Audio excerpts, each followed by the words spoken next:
So I'm going to talk about verbal communication and how it's impacted by language.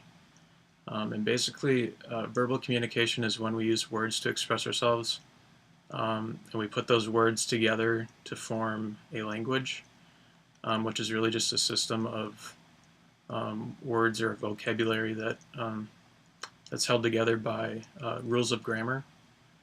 And that gives us a way to structure our words so that other people can understand us.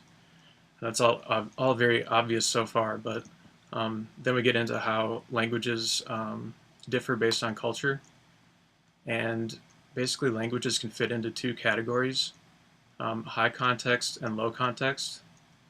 And in a high context culture, people communicate more indirectly with fewer words and more nonverbal communication.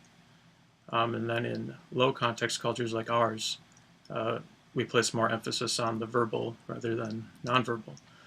So to kind of explain this, imagine you're going to a business meeting somewhere in the U.S. And you go in and you say, "Hi, how are you? Thanks for making time to talk to me." You might shake their hand. Um, you just kind of make small talk to connect on a personal level.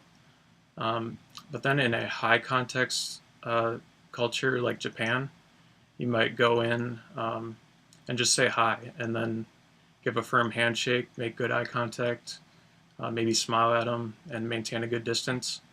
And that'll mean just as much to them as making small talk. Um, so they put a lot more emphasis on nonverbal, and we put more on verbal. And this is important because we might be getting jobs here soon that might require us to travel around the world and explore other cultures, and it's important to be able to communicate with them and know the cultural context of it.